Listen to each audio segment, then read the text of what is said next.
Nos encontramos nuevamente en el programa de entrevista y hoy, desde la panadería Pan de La Habana, con un embajador mundial del pan. Sí, ese que comemos usted y yo todos los días. Pero de eso estaremos hablando en los próximos minutos. La bienvenida al español Josep Pascual. Hola, buenos días, muchas gracias. Encantado de estar aquí con vosotros y de estar aquí en Pan de La Habana. Y ahora vamos a hablar un poquito sobre el tema del pan, los beneficios y de qué es ser embajador mundial del pan y qué representa en el mundo.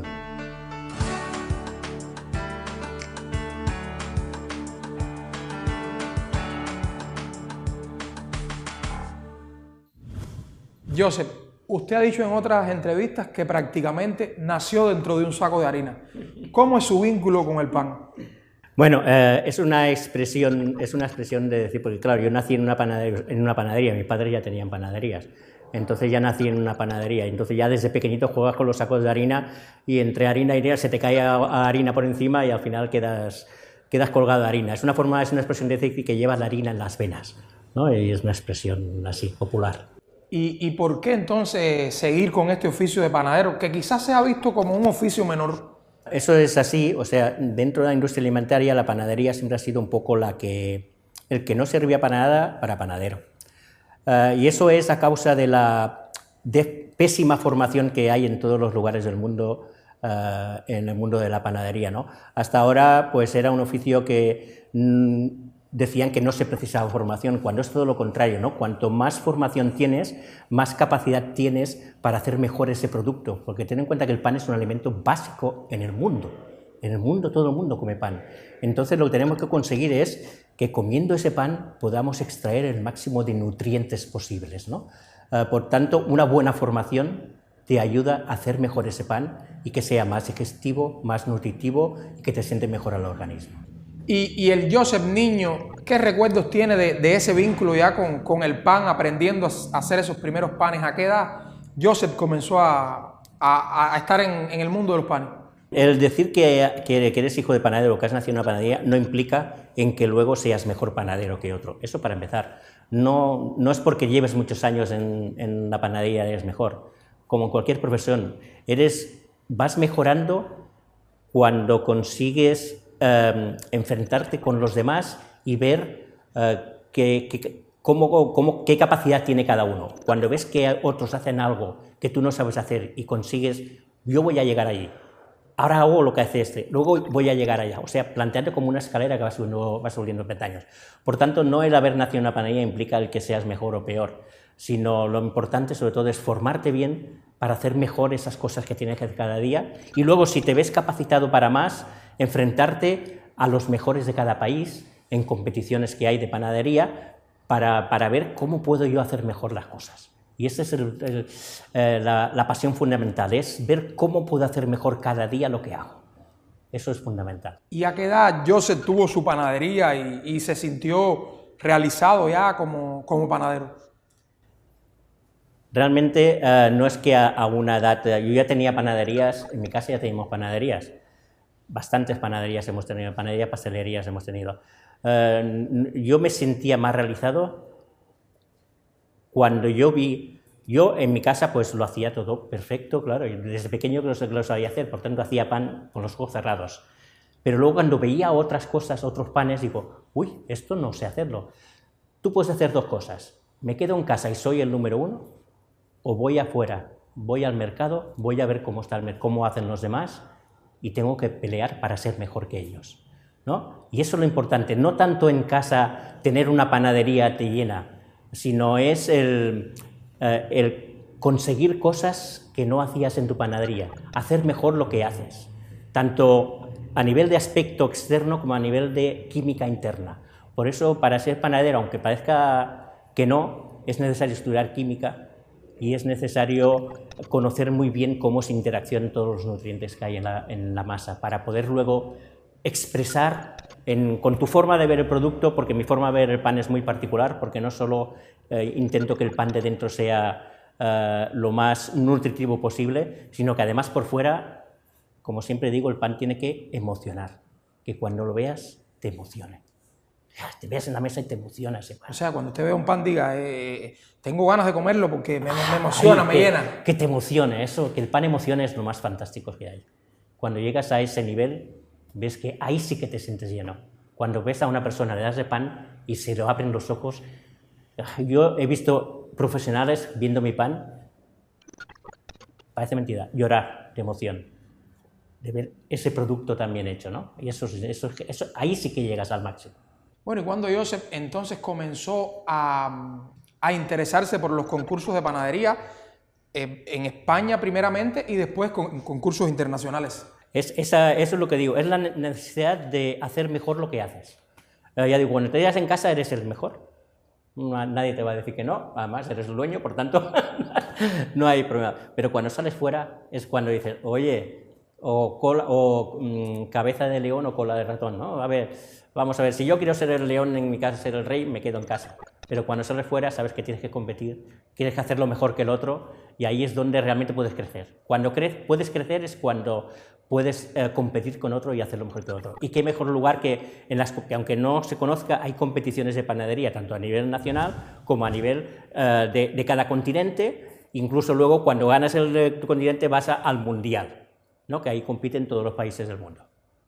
Por tanto, yo vi en esa posibilidad, en las competiciones, la posibilidad de crecer a nivel profesional.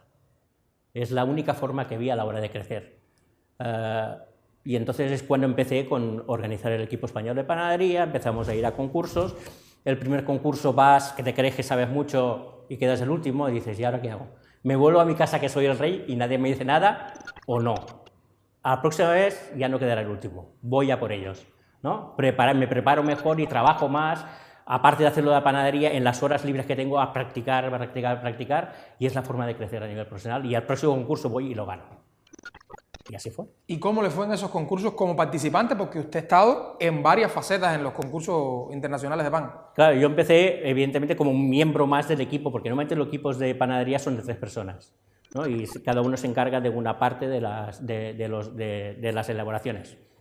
Y empecé como participante, primero en los primeros concursos como participante, hasta que ganamos el Campeonato de Europa y luego llegamos al Campeonato del Mundo con el equipo de España de panadería. Y que quedamos sexto en el Campeonato del Mundo. Ganamos el Campeonato de Europa y quedamos sexto en el Campeonato del Mundo. Y luego, pues ya con esa experiencia, tenía la capacidad de elegir a personas para prepararlos e ir a los próximos concursos. Porque uno no puede ir a un concurso cada año, o sea, tienes un límite, solo puedes participar una vez y si ganas 2, que es la segunda. Por tanto, no puedes seguir preparándote tú, lo que puedes hacer es preparar a la gente.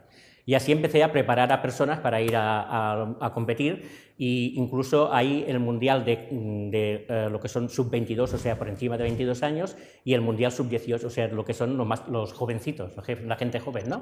Y empecé a preparar a gente para ir a los 2 sitios, y en el Campeonato del Mundo de sub-18 quedamos primeros, o sea, conseguí preparar a una persona para que ganara el Campeonato de Europa y luego fuera el Campeonato del Mundo, ¿no? Por tanto, eso son cosas que te motivan, ¿no? El ser capaz de transmitir ese conocimiento y que puedan llevarlo a cabo y llegar a un alto nivel, eso es maravilloso. Y me decía que incluso hay países que se han ido a preparar a España, como Brasil, que usted tuvo la posibilidad de prepararlos y que tuvieron excelentes resultados en el Campeonato del Mundo. Ahí está, o sea, vienen equipos, yo tengo la suerte, claro, he participado, me conoce todo el mundo dentro del mundo, al haber participado en campeonatos del mundo, o sea, en todos los países te conocen, ¿no?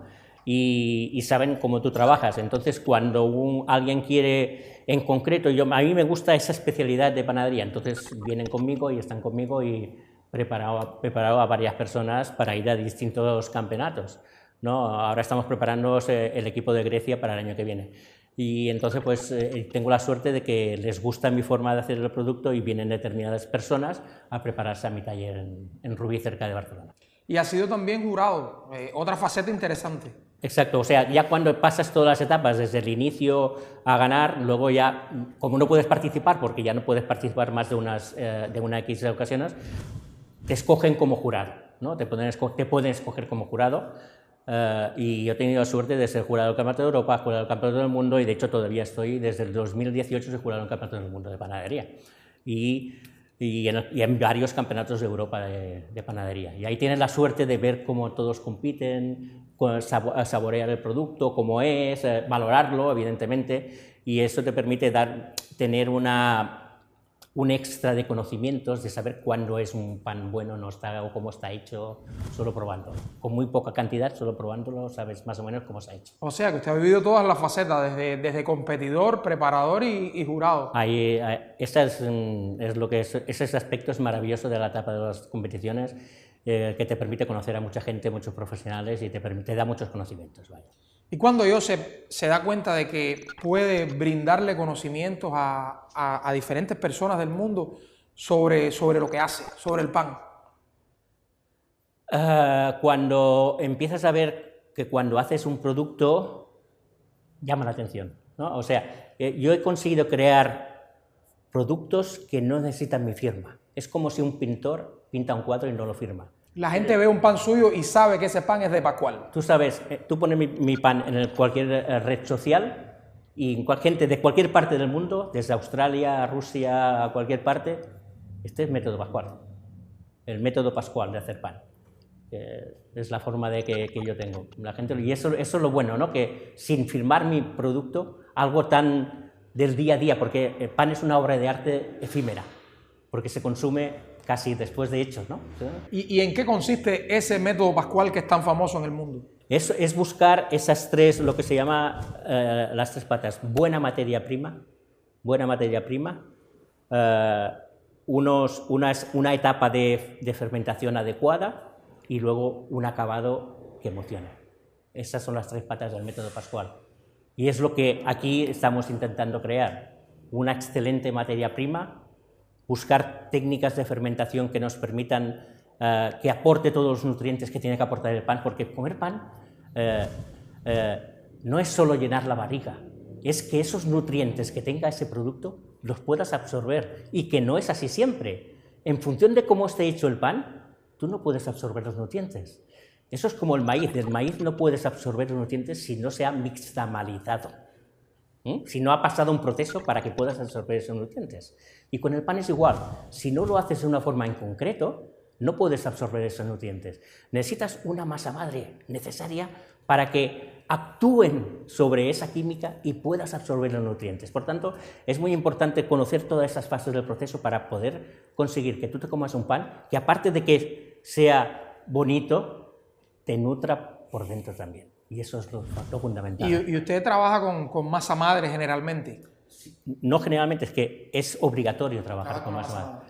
Es obligatorio porque esa masa madre que tenemos lo que hace es provocar que yo pueda absorber los nutrientes. Es una química muy interesante que, bueno, por fuera no se conoce, ¿no? Pero cuando ponemos masa madre en el pan, lo que hacemos es bajar el pH.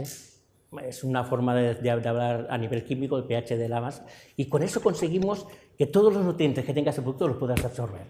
Si no tienes esa masa madre, no puedes absorber esos nutrientes. Por tanto, cuando hacemos pan, como se hace normalmente en el 95% de las panaderías en Cuba, que no ponemos esa masa madre, que no le damos el reposo adecuado a esta masa porque hacemos las cosas muy rápidas, no podemos absorber esos nutrientes.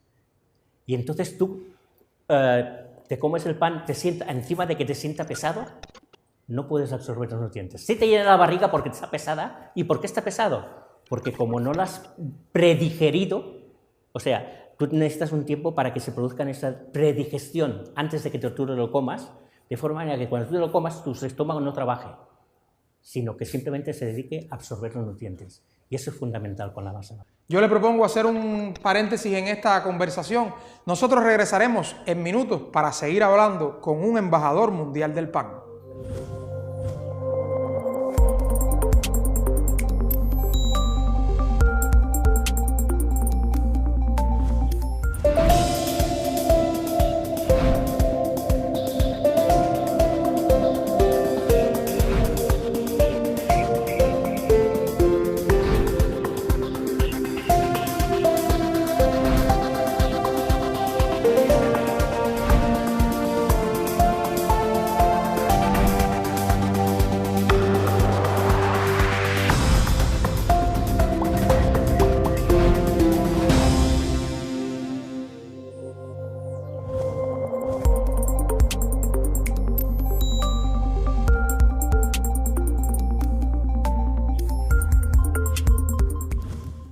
Estamos de regreso en el programa Entrevista y hoy conversamos con Joseph Pascual, embajador mundial del pan. Joseph, ¿cómo comenzó esa vocación por formar panaderos, primero en Europa y después por los diferentes lugares del mundo? Bien, todo es una consecuencia de mi aprendizaje, ¿no? El aprendizaje que yo tuve a la hora de las competiciones internacionales, primero nacionales y luego internacionales, y luego de estar de jurado en varias competiciones, me dio esos conocimientos de formas de ver el pan desde distintas partes del mundo. Y te das cuenta de cosas curiosas. Hay dos formas de entender el pan en todo el mundo. Una son los que comen pan con la comida, acompañando las comidas, y otros son los que comen pan entre las comidas. Si tú vas a un país y son, o de una clase, son los que comen pan entre las comidas, esos panes son siempre cargados con grasas, azúcares, con quesos, con sabores, porque se comen entre las comidas. Por tanto, son un sustituto de las comidas. Y en cambio, en otros países, por ejemplo, sobre todo en casi toda Europa, se come el pan con la comida. Por tanto, los sabores de los panes son neutros. No tienen que tener ningún sabor porque acompañan a la comida, por tanto tienen que potenciar el sabor de la comida, no tienen que tener un sabor propio. En cambio, los que se comen entre las comidas son panes con muchos aromas, con muchos sabores, con quesos, con todo, porque se come como sustituto de una comida, ¿no? Cuando te das cuenta de que hay esas dos formas de entender el mundo, cuando vas a un país y ves el pan, ya sabes cómo comen el pan estas personas, hacia qué sitio tienes que ir y hacia qué sitio qué tienes que hacer en cada país. Por tanto, eso me da un bagaje bastante grande a la hora de cuando voy a un país, enseguida que veo los productos que hacen, entiendo cómo tiene que ser el pan para esas personas, cómo les gusta el pan a esas personas, y en función de todos los conocimientos técnicos que he aprendido en los concursos y en los que yo he desarrollado propios, pues me permite poder hacer una formación bastante propia, sea en la India como he estado, o en Rusia, o en Argentina o en cualquier país del mundo, porque solo con estar ahí un día ya entiendo hacia dónde va la cultura de ese pan y puedo ayudarles a desarrollar productos como los que ellos buscan y dándole otro toque diferente, otro aspecto. Vamos a hablar ahora de la denominación como embajador mundial del pan en 2022. ¿Quién le brinda a usted ese título y por qué Joseph es un embajador mundial del pan? Ya sé que no debe ser conocido, pero lo explicamos. Cada país tiene una agrupación, es un gremio de panaderos propio de cada país, ¿no? Incluso hay en cada región. Cada región pues tiene su gremio que luego se asocia en un gremio nacional, ¿no? Y ese gremio nacional de cada país pertenecen a una agrupación mundial, que es la Unión Internacional de Panaderos y Pasteleros, la UIBC. Es la Unión Internacional, es la que agrupa todos los gremios del mundo, o los representantes de todos los gremios del mundo, ¿no? Y esta asociación pues, promueve todo aquello que vaya en relación con el consumo del pan, con los panes nutritivos, hace eventos, ferias, que promueve pues, el consumo de pan saludable. Y luego, pues, empezó en esa época, no había ningún otro, creo que ahora a partir del 2023 cada año van a escoger a otro, a un embajador mundial. Entonces buscan a personas que hayan hecho esa aportación a nivel que no sea solo local, sino un poco global, esa aportación de promover el buen pan allí donde va, ¿no? O sea, usted fue el primer embajador mundial del pan. Por la UIBC, sí, que es la Unión Internacional de Panaderos y Pasteleros. Entonces se decidió en un momento, pues vamos a buscar a una persona que nos represente allá donde vaya, sea como un representante nuestro, porque tiene una carrera detrás que muestra que promociona el buen pan, el pan saludable y el consumo de pan en todo el mundo. Y esa fue la primera reunión que se hizo en Islandia, en la OIBC, que se reunieron allí para decidir pues, quién sería ese embajador, y me escogieron a mí en ese momento. ¿En cuántos países ha estado Joseph formando a panaderos? No sé ahora contar cuántos, pero que he estado en casi todos los continentes menos en Asia. Bueno, en Asia he estado en la India. Donde he estado menos es en China, en esa zona ahí es donde no he tenido la ocasión. Tenía la ocasión de ir a Singapur y en aquella zona a hacer algunas formaciones, pero hubo la pandemia en ese momento y se jodió, se cortó esa formación. Pero bueno, prácticamente, menos en la zona esa de Asia en específico, en varias partes del mundo, sí. ¿Qué lo trae a Cuba a Josep? Cuando me presentaron el proyecto de Pan de La Habana, me hizo muchísima ilusión. Por dos partes. Primero, por mi propia... Yo tengo una parte oculta que es mi pasión por la tradición cubana de los bailes, ¿no? Los bailes cubanos me fascinan. O sea, además de panadero, usted es bailador también. Profesor de bailes latinos y especialmente de son cubano y casino. Entonces, eso me fascina para empezar. Y luego, el proyecto de la panadería. Queremos hacer en Cuba un pan nutritivo y que al mismo tiempo tenga ese aspecto de emocionar que tú quieres, ¿no? Entonces eso me llegan por dos partes, ¡clac! Se engancha ahí y me enganchan a mí en ese proyecto para conocer las tradiciones fantásticas cubanas, que las llevo en el alma, y luego implementar en este país esa forma de ver el pan. Ese pan que tú te lo comes, que no lo sientes en el estómago, que no te es pesado y que además te da energía para sobrevivir a todos los avatares que tiene el pueblo cubano y que tienen las personas de aquí, ¿no? Pues eso es lo que buscamos. Buscamos ese pan que aporte a nivel nutricional todo aquello que tú necesitas y que además consigue darle valor al pan. Cuando lo veas te emocione, que no sabes si te lo vas a comer o lo voy a dejar ahí a disposición. Evidentemente hay que comérselo, ¿no? Pero que provoque esos movimientos y que sobre todo te dé la sensación de haber comido un producto interesante. Que me decía que ya había estado en Cuba hace unos años, pero no en función de formador de panadero, sino como turista. Ahí está, yo vi una vez que tuve la mala suerte también de venir en un momento que había otro huracán, y estuve también, tuvimos que estar encerrados 3 o 4 días sin salir. Y entonces no venía como formador, vine a buscar precisamente esa parte del baile, que no lo encontré, a ver si lo puedo encontrar en esta ocasión. Y ahora pues vengo a este otro proyecto que ya digo que me llena, porque me llena mis dos partes, mi alma y mi cerebro. ¿Y cómo son los panaderos de La Habana? ¿Aprenden rápido el método Pascual y todas sus enseñanzas? La otra vez no tuve la suerte de conocer, sí que fue a visitar alguna panadería, pero no tuve la ocasión de tener contacto con ellos para ver cómo funciona todo, ¿no? En esta ocasión he escogido un equipo de trabajo que estoy súper ilusionado con ellos porque tienen talento y tienen virtudes que ellos todavía no saben, que los vamos a sacar. Que vamos a conseguir sacar esas virtudes que cuando ves tanta gente, o sea, en concursos, cuando yo veo trabajar a muchos profesionales en los concursos y con poco que veas, con pocos detalles, sabes qué valor tiene esa persona, ¿no? Y cuando veo a un panadero tocar la masa, ya sé qué puedo sacar de él y qué no puedo sacar, lo bueno y lo malo, y qué no puedo sacar. Por tanto, vamos a potenciar las virtudes que tiene y el equipo que tengo aquí creo que vamos a conseguir sacar un equipo brillante que va a marcar tendencia en Cuba. ¿Pudiera convertirse Pan de La Habana en un referente a nivel nacional en materia del pan? Yo creo que podemos conseguir que se conviertan en un referente nacional e incluso un referente de pan bien hecho y nutritivo a nivel de toda esa zona del Caribe. Bueno, ¿qué le depara el futuro a Josep Pascual? Me decía que después de Cuba quedan varios países por visitar y por tratarle de enseñar el método Pascual. Ahí, por suerte,